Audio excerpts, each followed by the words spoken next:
membuat keyakinan kelas, kami merasakan perbedaan antara peraturan dan keyakinan. Kalau peraturan lebih ke mengatur siswa agar menaati peraturan dan membuat siswa tidak nyaman karena adanya paksaan dan sanksi. Sedangkan keyakinan itu adalah hal yang tumbuh dari diri kita sendiri yang akan membuahkan hasil yang positif serta menumbuhkan karakter yang baik dalam diri siswa tersebut. Setelah kami membuat keyakinan, kami menemukan perbedaan antara peraturan dan keyakinan.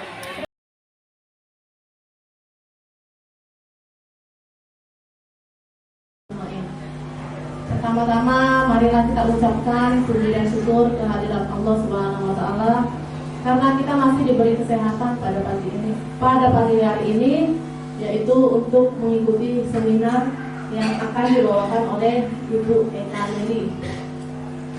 Tema seminar kita pagi ini adalah menyebarkan pemahaman budaya positif di sekolah.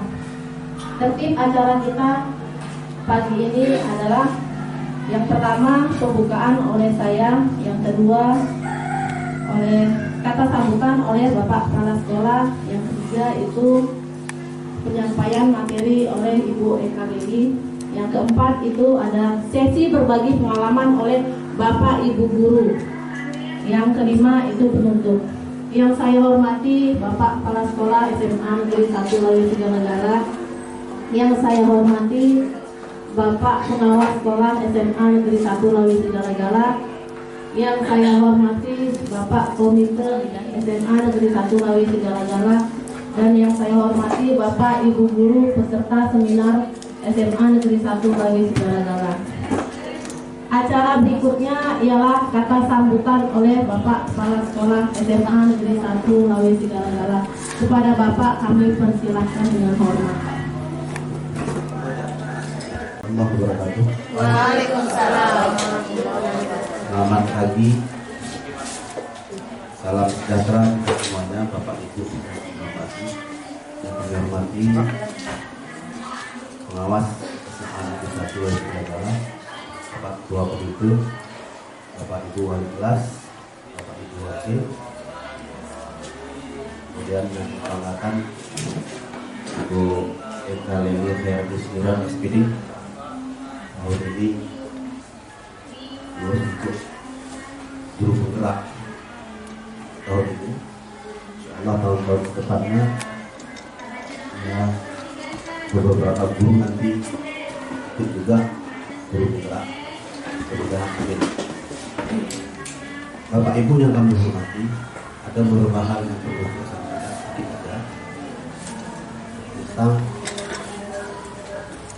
kedepannya Indonesia ini akan lebih maju lagi, terutama guru-guru, ya, peningkatan guru-guru masih seperti biasa kita, ya, tidak ada bergerak, kami bergerak kan sesuai dengan instruksi Menteri Pendidikan, maka seperti biasalah kita.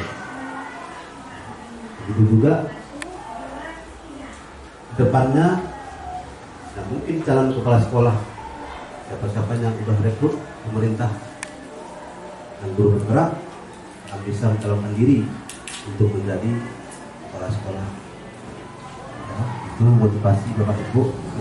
Yang kedepannya lagi Bapak Ibu supaya kreatif, rajin, biar supaya ikut untuk guru juga.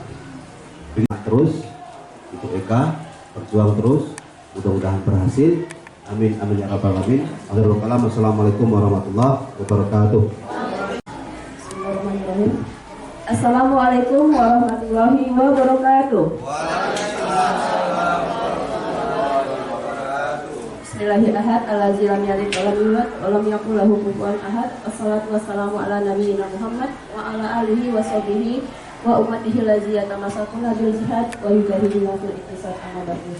Syukur alhamdulillah hari ini kita masih diberikan kesehatan, keringanan langkah dan waktu sehingga kita masih bisa berkumpul di ruangan yang berbahagia ini dalam rangka melaksanakan seminar sesi berbagi, yaitu menyebarkan pemahaman positif di sekolah.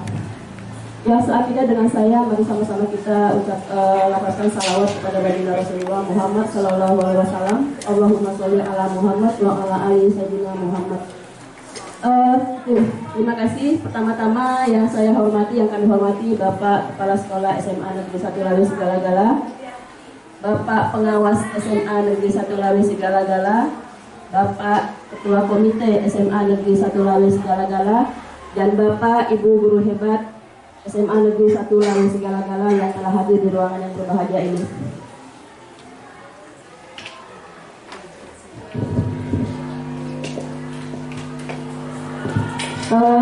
Baiklah Bapak Ibu, di momen hari ini saya akan melaksanakan sebuah tugas di modul 1.4 ya, di pendidikan calon guru penggerak, yaitu sesi berbagi tentang budaya positif.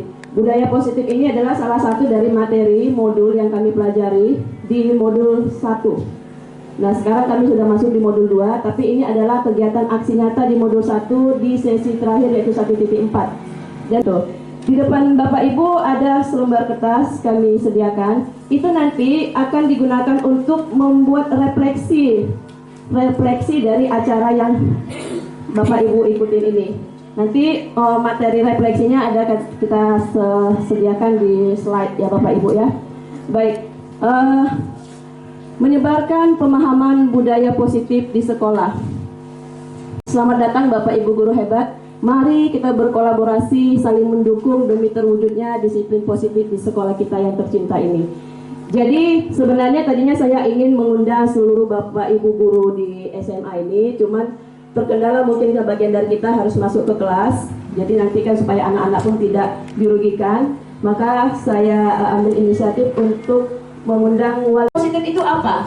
Budaya positif merupakan perwujudan dari nilai-nilai, keyakinan universal dan kebiasaan-kebiasaan baik di sekolah yang berpihak pada murid, agar murid dapat berkembang menjadi pribadi yang memiliki karakter, profil pelajar Pancasila seperti yang saat ini sedang viral ya, yang diangkat oleh pemerintah kita, bagaimana kita bisa membangun diri siswa itu sesuai dengan profil pelajar Pancasila. Jadi budaya positif itu diawali dengan perubahan paradigma tentang teori kontrol. Nah, nanti kita juga akan bahas tentang teori kontrol. Lanjut Pak. Kenapa budaya positif itu penting? Nah, mungkin banyak yang bertanya dalam pikiran kita, kenapa sih budaya positif itu harus disebarkan? Ternyata budaya positif itu sangat mendukung dalam menciptakan pembelajaran yang kondusif. Karena dengan suasana yang positif, murid dan guru akan menemukan sebuah kondisi pembelajaran yang menyenangkan, sehingga proses pembelajaran dapat berjalan tanpa adanya beban. Jadi anak-anak tidak tertekan.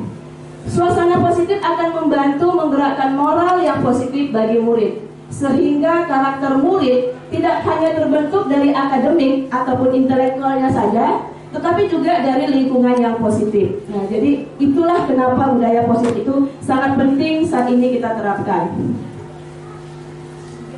Nah, selanjutnya di sini ada beberapa contoh dokumentasi yang saya buat. Nah, ini mungkin kegiatan giat pagi yang sudah kita laksanakan sekitar 1 bulan ini, yaitu giat pagi literasi bahasa Indonesia, bahasa Inggris, dan keagamaan. Nah, apa tujuan dari kegiatan ini? Ini juga menerapkan budaya positif. Anak-anak kita biasakan untuk literasi. Yang tadinya mungkin tidak pernah tahu tentang biografinya, mungkin seperti kemarin B.J. Habibie, kemudian juga biografinya Ki Hajar Dewantara. Dengan adanya kegiatan ini secara tidak langsung mereka jadi membaca, ya, membrowsing mungkin dari internet. Oh, ternyata B.J. Habibie itu seperti ini. Ada kisah-kisah inspiratif yang bisa kita ambil itu dalam pikiran siswa. Nah, ini juga termasuk dari budaya positif kita. Baik, nah di sini Bapak Ibu konsep utama dari budaya positif itu adalah yang pertama, yaitu perubahan paradigma belajar. Yang kedua tentang disiplin positif. Yang ketiga tentang keyakinan kelas. Yang keempat tentang kebutuhan dasar manusia. Yang kelima tentang motivasi perilaku manusia. Yang keenam tentang posisi kontrol, dan yang ketujuh tentang segitiga restitusi. Insya Allah ini perubahan paradigma belajar. Nah, kalau selama ini sebelum mungkin dicanangkan oleh Menteri Pendidikan kita tentang Merdeka Belajar, kita itu kebanyakan ya biasanya Kalau sekarang kan Bu, Merdeka Belajar itu kita disuruh untuk menuntun siswa. Kita diibaratkan seperti seorang petani yang menyebar benih, merawat benih tadi, merawat tanaman tadi, kita pupuk, ya kan? Kita siangin mungkin rumput-rumputnya supaya tanaman itu bisa tumbuh dan berkembang sesuai dengan kodrat alamnya dan kodrat zamannya. Nah, itulah sekarang yang sedang kita dikembangkan oleh pemerintah, yaitu Merdeka Belajar, bagaimana guru menuntun potensi diri yang sudah dibawa lahir oleh siswi murid tadi, kita tuntun supaya berkembang sesuai dengan kodrat alam dan kodrat zamannya. Kodrat alam itu apa? Kodrat alam itu adalah di mana lingkungan dia tinggal. Kodrat zaman itu adalah sesuai dengan perkembangan teknologi di zamannya. Sekarang kan teknologinya 4.0 ya, 4.0. Jadi anak-anak ini harus tahu yang namanya dunia digital. Jangan lagi sekarang sudah dunia digital, tapi anak-anak tidak mengenal yang namanya mungkin internet, bagaimana browsing dan segala macam. Itu yang disebut dengan kodrat zamannya. Baik, jadi perubahan pembelajaran dengan paradigma baru. Pembelajaran dengan paradigma baru ini dirancang berdasarkan prinsip pembelajaran yang berdiferensiasi, sehingga setiap murid belajar sesuai dengan kebutuhan dari tahap perkembangannya untuk mewujudkan profil pelajar Pancasila. Jadi itu perubahan dari pembelajaran dengan paradigma baru. Kemudian yang kedua adalah disiplin positif. Kebanyakan orang pasti akan menghubungkan kata disiplin dengan tata tertib, teratur, dan kepatuhan pada peraturan. Kata disiplin juga sering dihubungkan dengan hukuman, padahal itu sungguh berbeda. Karena belajar tentang disiplin positif tidak harus dengan memberi hukuman. Justru itu adalah salah satu alternatif terakhir dan kalau perlu tidak digunakan sama sekali. Jadi kata disiplin itu sebenarnya artinya belajar. Ya, kalau selama ini kita tahu disiplin itu berarti sesuatu yang menegangkan ya. Kalau disiplin bagi siswa, karena kalau nggak dilakukan maka dia akan dapat hukuman. Nah, ternyata secara arti kata disiplin itu adalah belajar. Nah, dalam budaya kita, makna kata disiplin dimaknai menjadi sesuatu yang dilakukan seseorang pada orang lain untuk mendapatkan kepatuhan. Kita cenderung menghubungkan kata disiplin dengan ketidaknyamanan. Bapak pendidikan kita, Ki Hajar Dewantara, menyatakan bahwa di mana ada kemerdekaan, disitulah harus ada disiplin yang kuat. Sungguh pun disiplin itu bersifat self-disiplin, yaitu kita sendiri mewajibkan diri kita dengan sekeras-kerasnya, ya. Tetapi itu sama saja, sebab jika kita tidak cakap melakukan self-disiplin, wajiblah penguasa lain mendisiplinkan diri kita. Dan peraturan demikian itulah harus ada di dalam suasana yang merdeka. Jadi selama ini kan Bapak Ibu, kalau kita mungkin anak-anak kita ini juga kurang kesadaran yang namanya self-disiplin. Di kegiatan pagi sudah sering saya katakan kepada murid, kepada siswa bahwa kita harus memiliki self-disiplin. Karena self-disiplin itu menjadi motivasi intrinsik, motivasi dari dalam diri kita. Tapi terkadang sebagian orang ini tidak mampu melakukan self-disiplin pada dirinya. Maka diperlukanlah penguasa lain, artinya orang di luar dirinya mendisiplinkan dirinya, sehingga itu menjadi motivasi intrinsik bagi seseorang tersebut. Jadi itu maksudnya. Diane Glasson dalam bukunya Restructuring School Discipline pada tahun 2001, di mana Diana menyatakan bahwa arti dari kata disiplin itu berasal dari bahasa Latin, yang itu disiplina, yang artinya belajar. Kata disiplin juga berasal dari akar kata yang sama dengan disciple atau murid ataupun artinya pengikut. Untuk menjadi seorang murid atau pengikut, seseorang harus paham betul alasan mengapa mereka mengikuti suatu aliran atau ajaran tertentu, sehingga motivasi yang terbangun adalah motivasi intrinsik, bukan motivasi ekstrinsik. Jadi si murid itu harus tahu dia apa tujuan dia mengikuti budaya positif ini, supaya dia bisa menyadari dan menjalankannya. Sebagai pendidik, tujuan kita adalah menciptakan anak-anak yang memiliki disiplin diri, sehingga mereka bisa berperilaku dengan mengacu pada nilai-nilai kebajikan universal dan memiliki motivasi intrinsik, bukan ekstrinsik. Jadi masih banyak mungkin murid-murid kita yang masih harus Kita yang membiasakan disiplin dirinya, itu berarti menjadi disiplin intrinsic. Nah, saat ini, setelah ini, mari kita sama-sama menyadarkan diri siswa tadi bagaimana menumbuhkan self-disiplin dalam diri mereka, sehingga mereka punya tujuan untuk apa mereka datang ke sekolah ini, karena sudah ada motivasi dari dalam diri. Seperti itu akan melahirkan nilai-nilai kebajikan. Jadi inilah Bu nilai-nilai kebajikan yang ada di dalam profil pelajar Pancasila tadi. Ada beriman, bertakwa kepada Tuhan dan Yang Maha Esa dan berakhlak mulia. Jadi di dalam diri siswa itu harus kita tanamkan rasa bagaimana dia itu mencintai Tuhannya, beriman, bertakwa. Kemudian ada nilai kebajikan berkebinekaan global. Yang ketiga, memiliki nilai kebajikan bergotong royong. Yang keempat, memiliki nilai kebajikan kemandirian. Yang kelima, bisa bernalar kritis. Dan yang keenam, menjadi murid yang kreatif. Nah, inilah yang diharapkan oleh pemerintah kita terhadap siswa-siswa di sekolah. Selanjutnya, ini ya Bapak Ibu tentang pelajar Pancasila tadi, profil pelajar Pancasila tadi ada dia ininya, gambarnya gitu ya.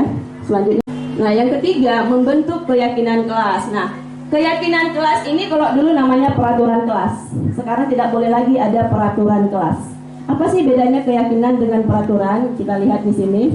Nah ini Bu, salah satu contohnya yang sudah saya laksanakan keyakinan kelas di sekolah, di kelas ya, keyakinan kelas. Kita setiap guru itu di awal pembelajaran sudah seharusnya membuat keyakinan kelas, ya. Jadi anak itu mau apa? Apa yang dia inginkan? Anak itu pingin kelasnya itu menjadi kelas impian yang bagaimana? Jadi keyakinan kelas itu datangnya dari mereka, bukan satu orang yang membuat peraturannya. Jadi bukan peraturan lagi ya. Ini salah satunya. Pertama kita bagikan mungkin kertas warna-warni. Kita bisa beli itu yang ada lemnya di belakang itu kan. Kita bagikan. Nah setiap anak itu menuliskan di dalam kertas itu dia pinginnya mau seperti apa kelas itu. Ya, dia menulis gitu kan. Mungkin saya ingin kelas ini tertib ketika belajar, tidak ada ribut, tidak ada kebisingan. Nah, setiap orang memberikan pendapatnya melalui kertas ini. Selanjutnya mereka menempelkannya di papan tulis.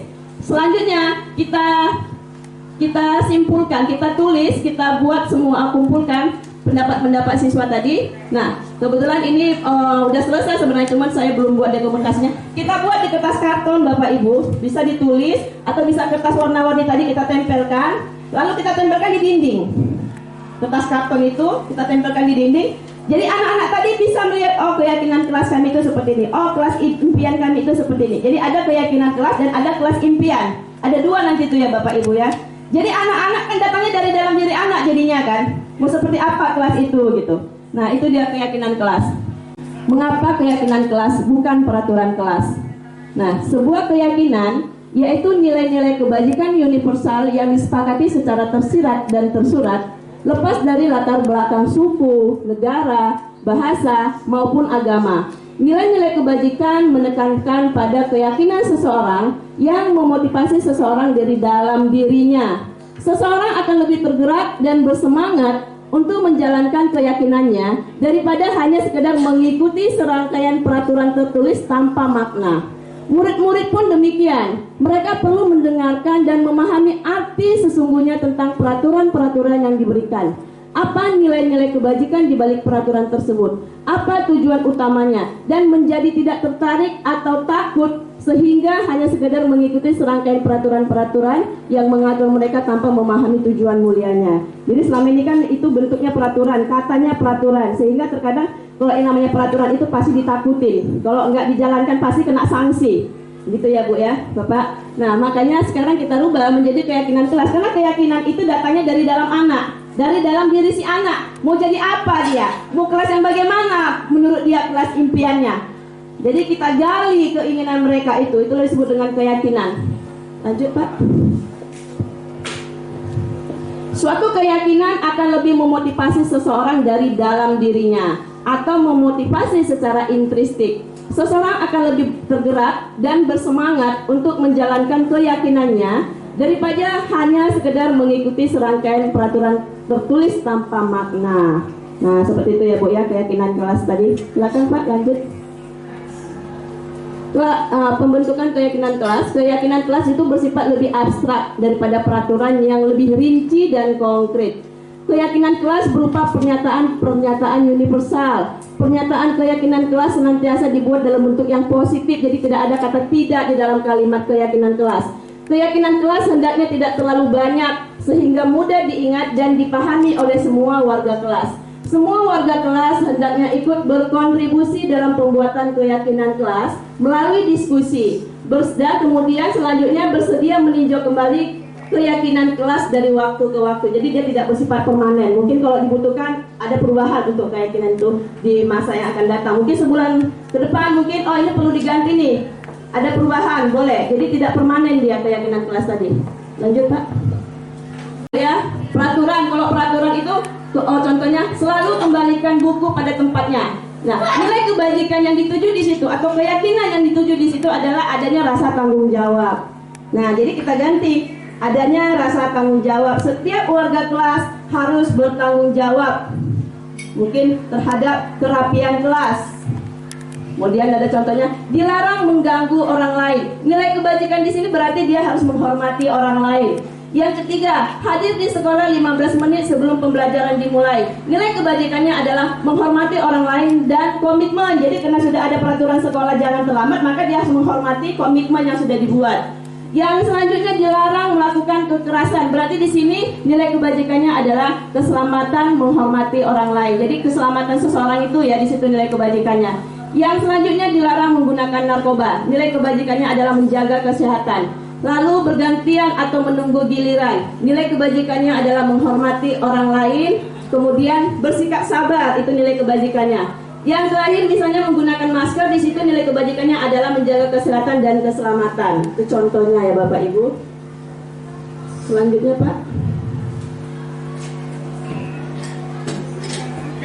Nah ini contohnya misalnya setiap anggota kelas perlu belajar. Ini contoh-contoh keyakinan kelas. Setiap anggota kelas perlu belajar. Setiap anggota kelas perlu senang. Setiap anggota kelas perlu melakukan tugas, jadi harus kerjakan PR. Setiap anggota kelas perlu saling menghargai. Setiap anggota kelas perlu merasa aman. Ini contohnya. Kemudian selalu bersikap positif, senantiasa menjaga diri menjadi yang terbaik, percaya dan menghormati orang lain serta barang miliknya. Jadi ketika dia meminjam, dia harus mengembalikan, gitu kan? Kemudian yang selanjutnya berkomitmen terhadap setiap tugas dan senantiasa membantu. Nah di sini kemudian ada kita lihat adalah hormat ya, berkaitan dengan menghormati. Kami meyakini, ini bunyinya kalau dia berkaitan dengan menghormati, kami meyakini bahwa sangat penting untuk menghormati semua orang dan barang milik orang lain. Kemudian yang berkaitan dengan bekerja, semangat atau kinerja, kami meyakini bahwa sangat penting untuk mengerjakan segala pekerjaan atau mengikuti kegiatan yang telah ditugaskan. Yang berkaitan dengan diterima dan dimiliki, yaitu kami meyakini bahwa sangat penting untuk merasa diterima pada suatu kelompok dan saling peduli satu sama lain. Yang keempat, kebutuhan dasar manusia. Ternyata setiap manusia itu kan punya kebutuhan dasar. Nah di sini ada 5 kebutuhan dasar manusia. Yang pertama adalah kebutuhan untuk bertahan hidup atau survival.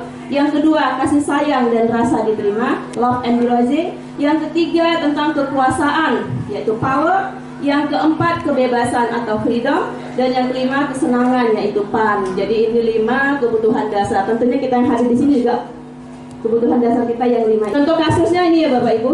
Bu Ambar, guru wali kelas 2A di SD Pelita, sedang bingung menghadapi ulah salah satu murid di kelasnya yang bernama Doni. Beberapa anak di kelas 2A telah datang padanya dan mengeluhkan Doni yang seringkali meminta bekal makan siang mereka dengan paksa. Jika Anda menghadapi situasi seperti Ibu Ambar, apa yang akan Anda lakukan? Menurut Anda kira-kira apa alasan Doni melakukan hal itu? Kira-kira dari contoh kasus ini kebutuhan dasar apa yang dibutuhkan oleh si Doni? Bertahan hidup, mungkin dia nggak bawa bekal. Yang kedua, kira-kira apa Bapak Ibu dari kasus ini? Kebutuhan dasar dari 5 tadi. Ingin rasa apa Pak? Ingin mencicipin rasa makanannya tadi. Oke, selanjutnya apa kira-kira Bapak Ibu? Dia sebenarnya ingin diperhatikan juga ini kan?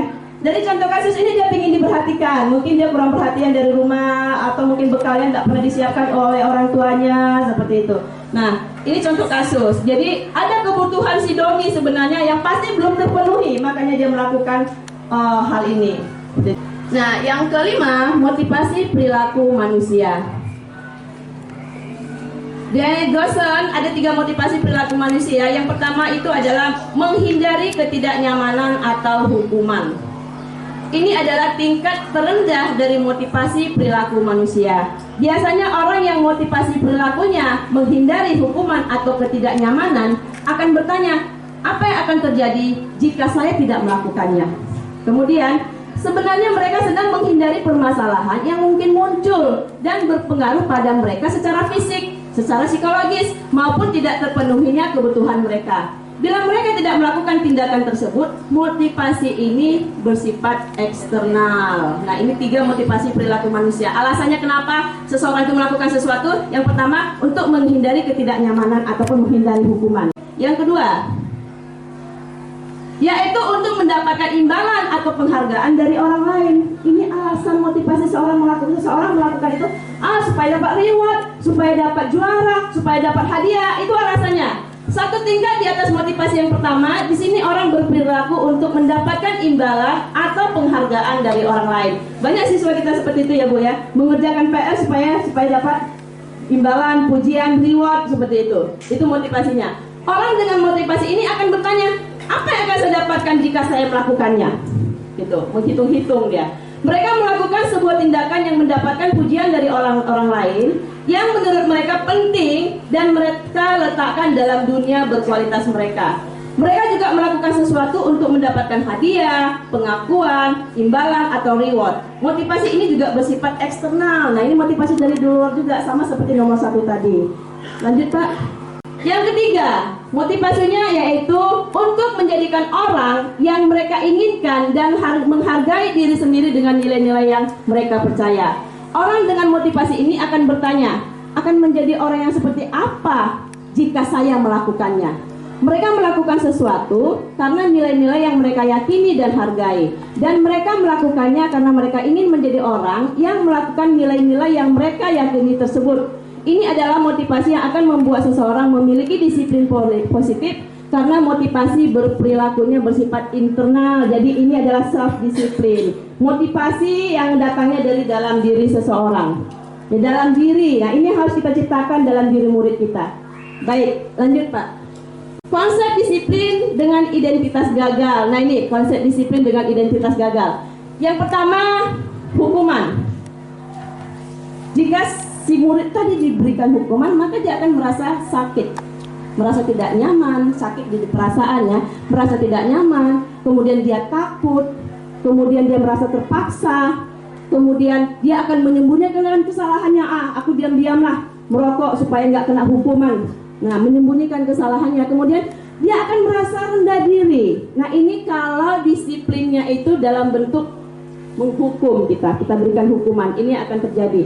Kemudian bagaimana kalau disiplin itu dilakukan dengan memberikan penghargaan? Yang pertama pasti tidak efektif, karena penghargaan itu saja dia pasti melakukan. Kalau nggak dikasih penghargaan dia tidak akan melakukan, maka tidak efektif. Yang kedua, itu akan merusak hubungan. Mungkin si wali kelasnya sering memberikan hadiah kalau terima raport dia ranking 1. Kalau dia nggak ranking 1 atau pas wali kelasnya lagi touring kantongnya nggak ngasih hadiah, nah di situ kan akan merusak hubungan sebenarnya. Ibu itu kemarin juara 1 si Poland dikasih, akan terjadi relationship itu nggak akan tidak baik gitu ya. Kemudian yang ketiga, mematikan kreativitas. Yang keempat, menghukum dengan sistem ranking. Nah, sebenarnya sistem ranking ini Bapak Ibu, makanya banyak sekolah sekarang tidak lagi melakukan rankingan karena ini ternyata juga berdampak tidak baik ya. Itu disebut dengan identitas gagal. Kemudian yang kelima, merampas hak menghargai dirinya. Jadi dengan memberikan hukuman dengan memberikan penghargaan juga ternyata tidak baik juga Bapak Ibu. Seperti itu. Selanjutnya, konsep disiplin dengan identitas sukses. Nah, ini dia ada konsekuensi. Yaitu yang pertama penguatan jangka panjang.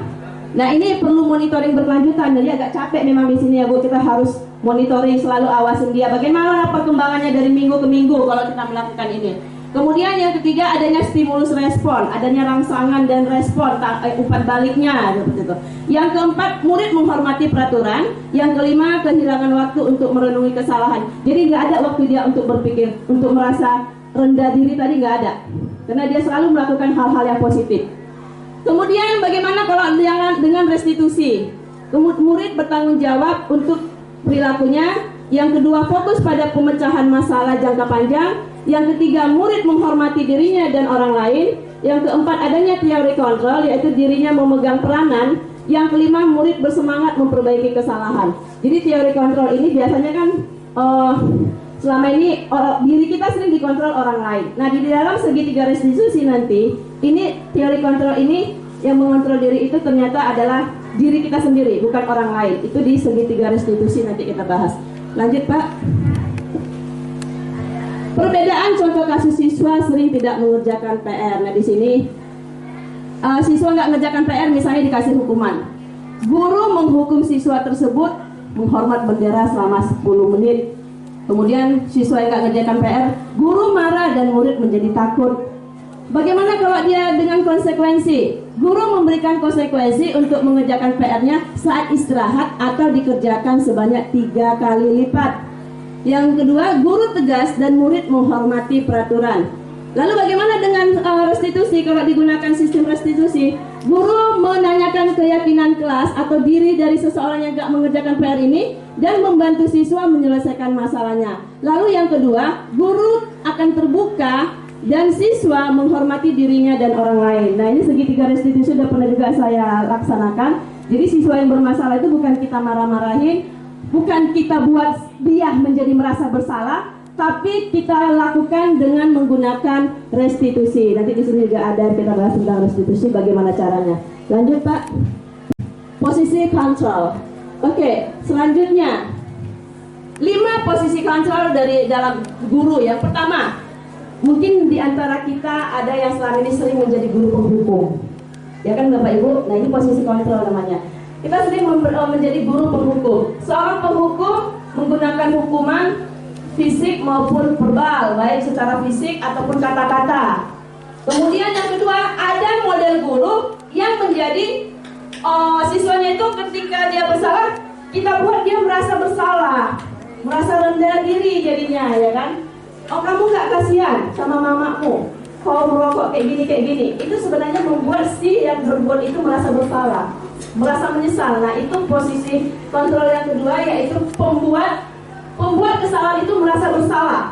Yang ketiga, kita sering mungkin menjadi posisi itu sebagai teman dengan siswa, ya kan? Sering kita jadikan kita posisinya berteman, merasakan dia itu adalah teman kita. Ada sebagian guru seperti itu. Yang keempat, ada juga posisinya itu sebagai monitor, memantau, mengawasin. Kemudian yang kelima, ada posisi sebagai manajer. Nah, ini yang seharusnya mulai kita biasakan diri kita. Maka jadilah kita menjadi posisi guru, yaitu sebagai seorang manajer. Jadi posisi terakhir ini adalah posisi mentor, di mana guru berbuat sesuatu, yaitu berbuat kerjasama dengan murid, mempersilahkan murid mempertanggungjawabkan perilakunya, mendukung murid agar dapat menemukan solusi atas permasalahannya sendiri. Nah, di sini ada contoh kasus. Lanjut, Pak. Ya, segitiga restitusi. Apa di situ? Ya, itu yang pertama kita lakukan, menstabilkan identitasnya dulu. Langkah kedua, kita mengambil memvalidasi tindakan yang salah, dan yang terakhir adalah menanyakan keyakinan dia sebenarnya dia mau seperti apa. Ya, Bu. Yang pertama adalah menstabilkan identitas. Apa tujuannya? Membuat anak yang merasa gagal karena melakukan kesalahan menjadi positif terhadap dirinya. Yang kita lakukan adalah, bisa kita bilang ini, ya berbuat salah itu memang nggak apa-apa sih nak, gitu ya kan. Jadi harus kayaknya ini apa ya Pak, harus sabar kita ngadepin anak sekarang. Nggak boleh dimarah-marahin lagi. Lalu kita bilang, ibu tahu, kamu juga harus tahu bahwa manusia itu gak ada yang sempurna. Nah gitu. Jadi saya juga udah mulai nih pelan-pelan harus menstabilkan emosi. Yang ketiga, saya juga pernah loh melakukan kesalahan. Ibu juga pernah melakukan kesalahan, bukan kamu aja, kayak gitu. Kira-kira Bu Juli udah harus belajar ya Bu. Kemudian kita bisa menyelesaikan masalah kamu kok. Kamu gak usah takut. Lalu yang keempat mungkin bisa kita katakan, saya atau bapak ibu sendiri misalnya ngomong, bapak ibu nggak tertarik mencari siapa yang salah. Jadi ada dua berantem siswa. Kita bilang, ibu nggak tertarik mau mencari tahu siapa yang salah di antara kalian. Saya nggak tertarik untuk mencari tahu itu bisa kita katakan. Tapi ibu mau mencari solusinya dari permasalahan kalian berdua misalnya. Lalu kamu berhak merasa begitu. Jadi mungkin yang tadi kayak saya bilang, dia dibully orang tuanya oleh si temannya tadi. Lalu bisa kita katakan, kamu memang berhak berbuat seperti itu karena orang tua kamu dibulinya. Nah, seperti itu contohnya kalimatnya. Lalu yang selanjutnya, apakah kamu sedang menjadi teman yang baik buat dirimu sendiri? Kita tahu anak tadi ternyata sebenarnya sifatnya baik, tapi karena sudah merasa kesabarannya habis, dia marah sama temannya. Maka bisa kita katakan seperti ini, ya.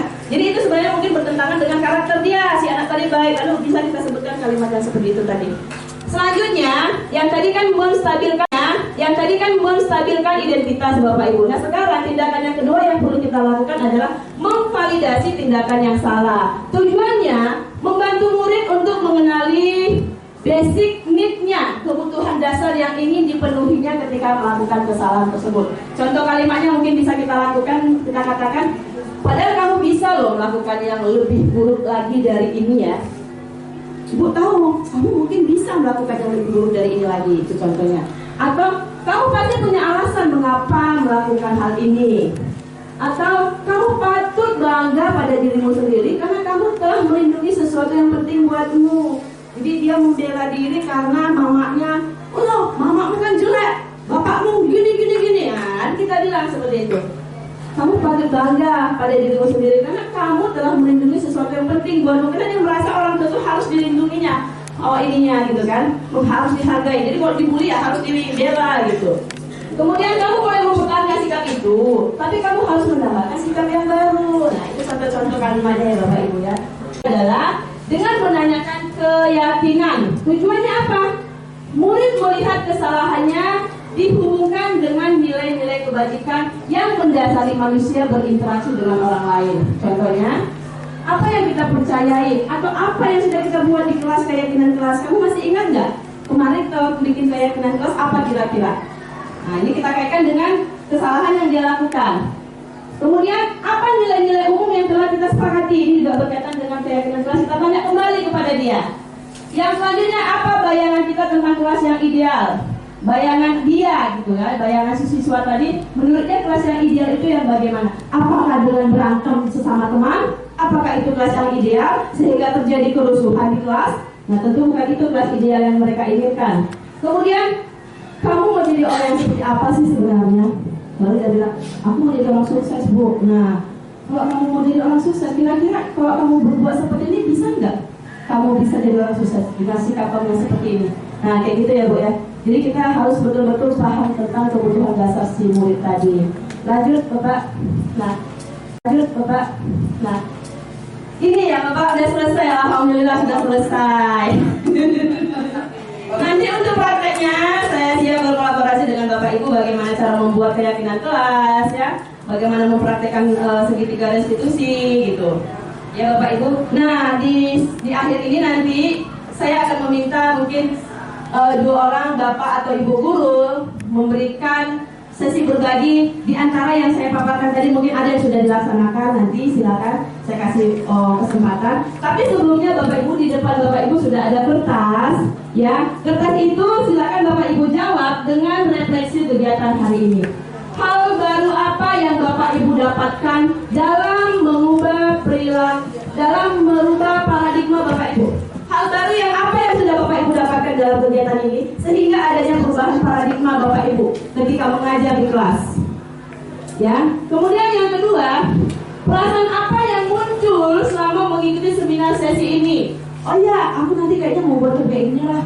Ada tuh si pola murid tuh bandel kali. Jangan atasi masalahnya dengan segitiga restitusi. Mungkin seperti itu ya Bu ya. Udah mulai muncul mungkin ide-ide nanti di kelas mau seperti apa. Yang keempat, peran kontrol seperti apa sih yang telah Bapak Ibu lakukan sebelum mengikuti seminar ini? Kira-kira Bapak Ibu masuk dalam peran kontrol yang mana? Apakah penghukum? Apakah si perempuan merasa bersalah? Apakah sebagai monitoring pemantau? Apakah sebagai teman? Atau sebagai manajer? Silakan Bapak Ibu jawab. Kira-kira selama ini gak usah malu-malu ya Pak. Kalau memang, ya saya suka aja seperti itu, saya saja terhukum gitu. Ya ini kan untuk kedepannya berubah ya Bapak Ibu. Selanjutnya pertanyaan yang keempat, peran kontrol apa yang akan Bapak Ibu terapkan setelah ikut kegiatan ini? Oh, aku kemarin suka menghukum, nanti aku kedepannya nggak mau lah, aku jadi manajer aja. Ya Bapak Ibu silakan dibuat.